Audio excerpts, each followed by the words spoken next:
Hello, welcome to my page. If you're viewing the first video on my page, this is a good one for you to see.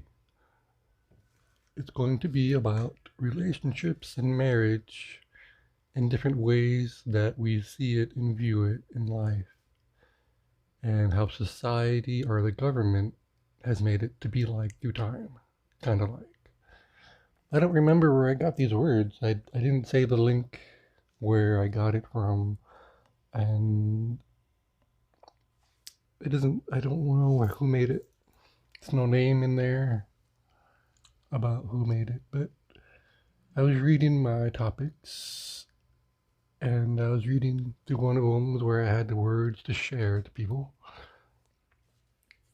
So I was reading it a few times and I figured that it had some good points to share. But these are not my words, so don't think that these are my points of view, but they're interesting to know and think about. It says, relationships is a very fragile, every moment changing, unpredictable. We cannot say what is going to happen tomorrow or even in the next moment. This can create fear. The unpredictability, the unknown future, naturally destroys the relationship between lovers and creates something similar to the father, mother, or brother sister type of marriage. So society or the government wants us to have a marriage as it is like a way to avoid that fear of change. They say marriage is to make the relationship solid, but their solid is a piece of paper that you have to get a license for. But love is such a phenomenon that the moment you make it solid, it dies. It says, the moment you make it static, it is no more. Love is just like a spring breeze. It comes, and when it comes, it brings tremendous fragrance and beauty. But it goes as well. And when it comes, it gives you the feeling that it is going to remain forever. And the feeling is so strong that you cannot doubt it. There is no way to doubt it. Under the intense, doubtless certainty, you give promises. The beloved gives promises, not knowing at all that it is a spring breeze.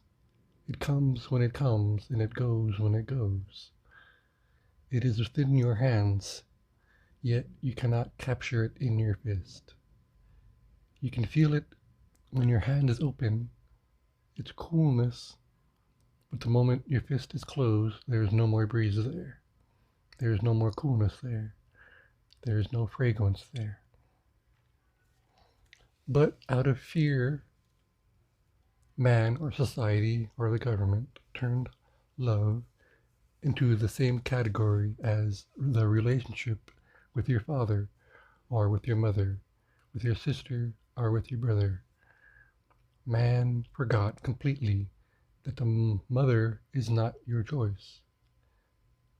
Your father is not your choice. And your brother and sister are not your choice.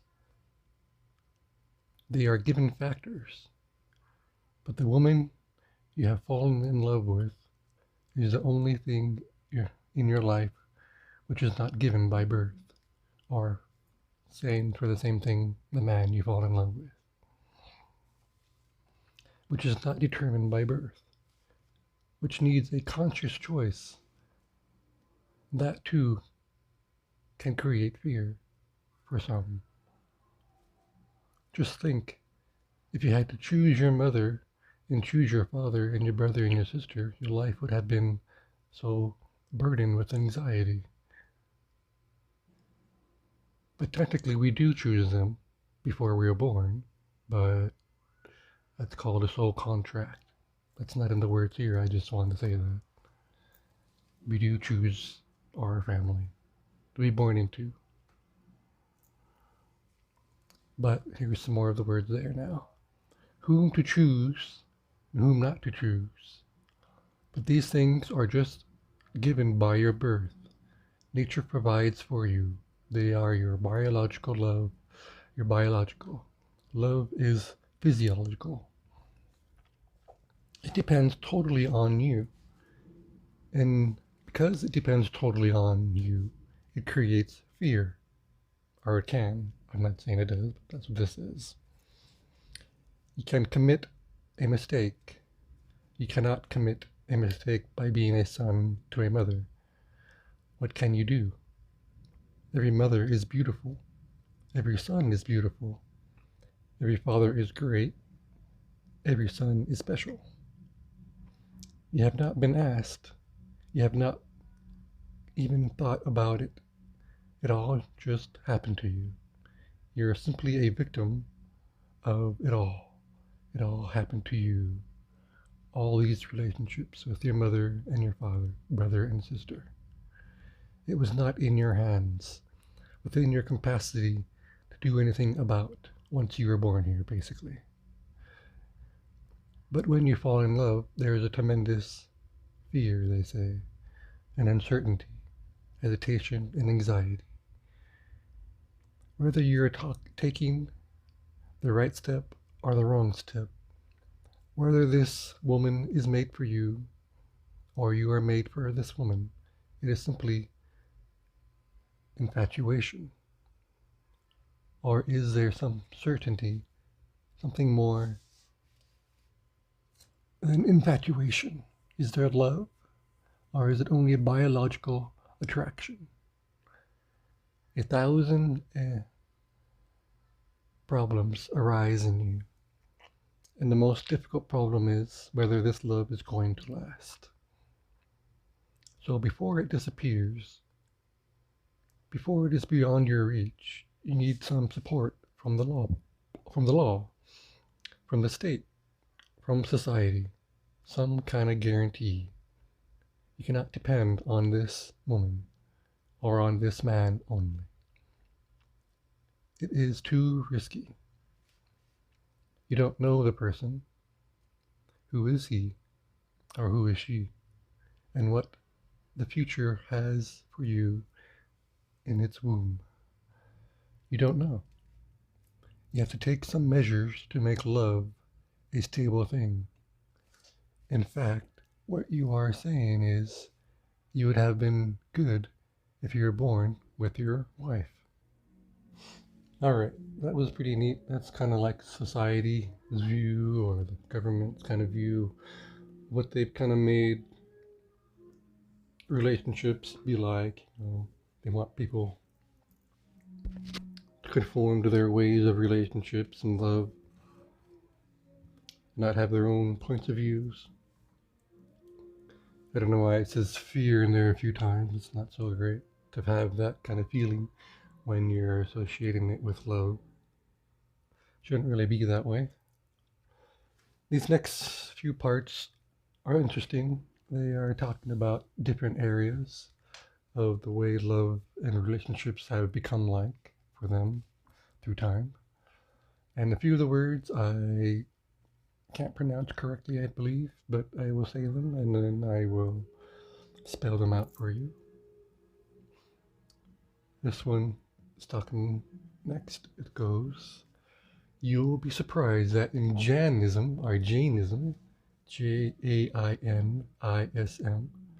has the idea that in the beginning, everybody was born with a partner. No single boy, no single girl was born. Only twins were born. Was a boy, the other was a girl. Hence, in Sanskrit, the word for wife and for sister is the same. Bagni, or Bagni, Bagni, it is a very strange thing that in the same word it is used for both. It is a very ancient use. But slowly, over time, the meaning became only sister. But originally it meant both wife and sister. In fact, it was the same person, wife and sister. The idea is not truth. It is not historical. It is a projection of a deep desire in you that it would have been for the better if you were not put into this fire test of choice. If God, our nature and existence, our X, Y, and Z, or anybody else had decided it for you. And people have tried in every possible way that it is decided by others and not by you. Hence, all old societies are not in favor of love affairs. They know, they have experienced for millions they have seen what a love affair is to be. So it is better that the father chooses or the parents choose. In India, this still happens. In some percent of cases in India, the choice is of the parents, not the people who are going to be married. Just a few ago, it was not even possible for the boy to see the girl, or the girl to see the boy whom she was going to marry. It was actually disrespectful to say that you don't trust your elders, that they don't have much more experience than the known life of the two boy and girl that were to be married. What do they know? And how are you going to choose? What criteria are you going to use? Just a beautiful face? A good color of their skin? A shapely nose? A good figure? How are you going to decide these things? These things don't mean anything after you are married. Once you are married, who bothers about the wife's nose or the husband's eyes? In fact, nobody looks at each other. The elders know far better their other criteria to think of and consider. And they have to be considered by the elders of both parties. Only these persons are not to be asked even. Yes, a few other people may be asked, like the palmist may be asked, or the astrologer, or any other kind of special spiritual person, I believe they're trying to say on that part. Then it goes, do you see the point? The point is they are taking the burden off of you, putting it on the stars, on the lines of your hand, on your birth chart, on the astronomer, the astrologer, or whoever other special people. And they're taking the whole responsibility on themselves. The father, the grandmother, the mother, the grandmother, the uncle, the whole family, the relatives, they all will deduce and decide and consider every aspect of it. Because what do you know? This was the practice for the whole world up to now. And the reason was that love is fragile and not dependable. So if nature is not giving you a wife, a husband, with your birth, then society should decide to take the place of nature. But you should not choose because your choice can change tomorrow. In fact, it is going to change. Love is a changing relationship. It is not stable. Hence, marriage came into existence. Marriage is the death of love. Yes, you can make a beautiful samadhi, Samadhi, a marble samadhi, a beautiful memorial, but it is a grave, whatever you do with it. But why did every society around the world decide in favor of it? It can't be just a coincidence. They decided to unburden the individual of turmoil, tension, anxiety, and anguish, to protect the family, the children, their future. Millions of people have followed that, and for thousands of years, nobody has raised a question. Nobody has ever worked out in depth why marriage is needed at all. It is needed because love won't do. Today, it is there. It is a guest. Yes, when it is there, it is too much there, overflowing there. But just the same, when it goes completely, as if it had never been there. It comes with a great adieu. It fills your whole being, gives you the feeling that you have achieved, or all is achieved. But when it goes, it slips away so silently that it does not make even a sound that is going to go. You don't even hear the footsteps when it has gone. You come to know only when it is no longer there. In the same way, when it goes, you feel all lost. Oh, you feel all lost, not feel all lost. I messed that part up. If you are intelligent, which most people are, it says, if you are intelligent, you will be grateful for those beautiful moments that came and are gone.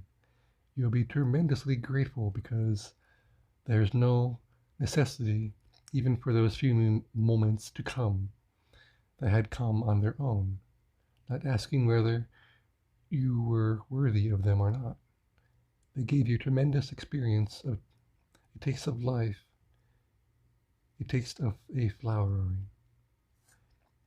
If you are intelligent, those moments will remain always with you, young, fresh, still fragrant in your mind, and will make your capacity to love even deeper, more intense the next time.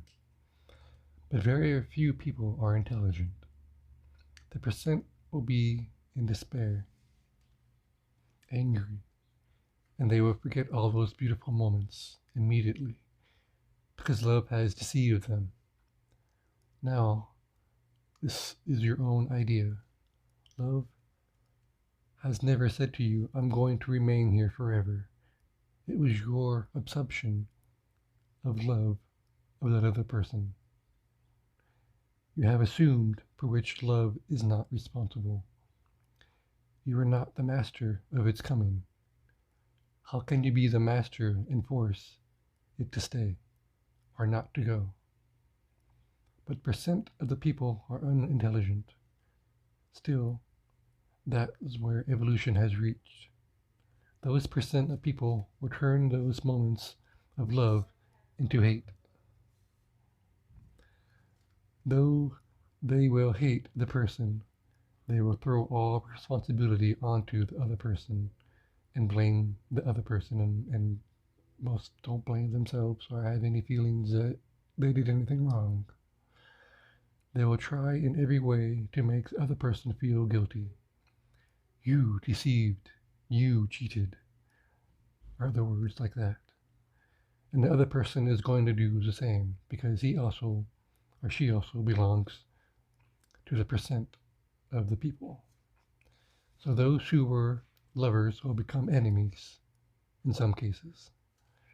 Where there was love, now will be hate or vengefulness in some people. To avoid all this, all the societies have tried to arrange that before you are caught in the whirlwind of love affair, you should be married. Hence, child marriage was the general rule all over the world. You should not be allowed to be adult because then it is beyond you. Love may strike you, so it is good to be on a safe side. All the societies have tried it. Love has to be kept as far away from your life as possible. And the best way was child marriage. You'd also be surprised that in India, marriage even used to happen when the children were not even born, when they're in the womb still. People would make the arrangement and say, if a boy is born to me and a girl is born to you, or a boy to you and a girl to me, they will get married. Yet neither of them are born yet, So they are not certain who is going to be a boy and who is going to be the girl. Or they both are going to be boys. Then, of course, the contrast falls, or both are going to be girls, and then the contract fails. But people were making contracts all the time, and those contracts were followed. It was a prestigious thing to do, a question of promise, of giving your word. Nobody bothers who the beings are in the womb, what type. No, it is not necessary. In fact, the society has found it is better the quicker you do it. And if not in the womb, then as soon as the children were born. Somebody's talking about their mother here for a minute. My mother got married when she was only of age. Now what can a year-old think? My father was 11 years old. Now what does an 11-year-old boy know about love and its problems? My mother used to tell me that the whole village was agog with the ceremony, and all the people gathered in front of the house, and a big band came from the capital, and only she was allowed to go see. All the children were outside, and she could not understand what was the matter, what was wrong with her. They had to tie her to a pole inside the house because she was running outside. So much was happening out there. The whole house was outside, and nobody was inside. Only she was not allowed. Now what can a year-old girl understand? She could not understand what marriage is.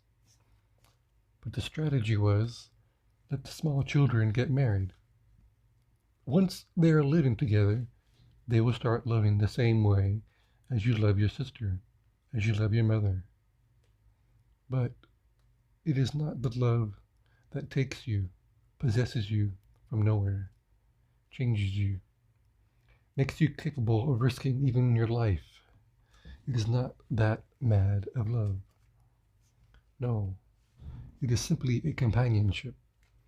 Persons loving together, or living together, sleeping together, eating together, and being together, in pain, in pleasure, in health, in sickness, caring about each other. This creates a companionship.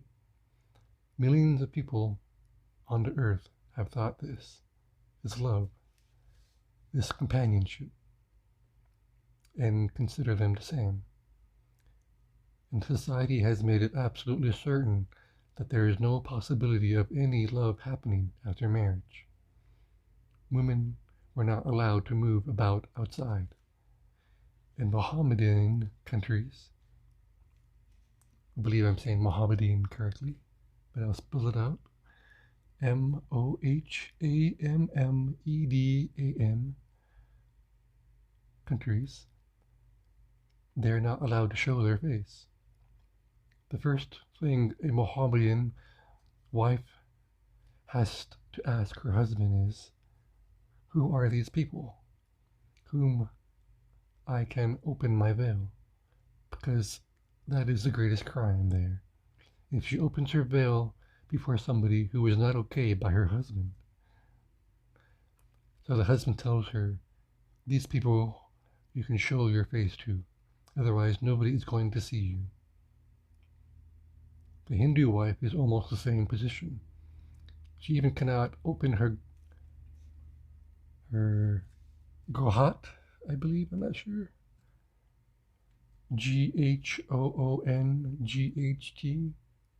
I'm assuming that's another word for veil, because it says her veil after it.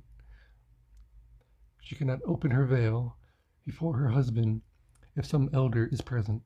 This is disrespectful. The wife does not move in society, does not go to clubs, she does not go to shopping. She remains confined to the house because her whole world is within those walls. There is no possibility of meeting somebody and falling in love. Those who are powerful, they had even better arrangements. For example, a king had many queens and wives, but naturally the kings were afraid because to have those wives is dangerous to them in those times because they didn't have a real understanding of love in those days like we do now, and the opportunity to learn from many books or watch different videos about love to better understand it. So they were afraid to have real relationships. They just wanted to have offspring, to have more royal blood in their line and pick the best children to be the next in line. And that, as far as I've read and learned about past kings and queens who had more than one wife, they really didn't have good relationships. They didn't care about each other really. They were just doing it because they needed to, not because it was out of love really. But I'm sure they had, some moments of love in a relationship, but I wasn't there. I didn't see them. So that's all this topic had, and I hope you enjoyed it. It was really interesting for me to read again and find out that I still had this topic. So thank you for listening, and I hope you enjoyed it as much as I did, and you continue to listen to my other topics or listen to the other subliminals I make over time. And I know you might want to see me on a video sometime. There's not really much to see. I would just be talking and reading from my computer screen. Not really much to see other than my facial expressions as I'm reading. But I think it's cool to add pictures or something more to see than just me on a video. All right. Thank you for your time.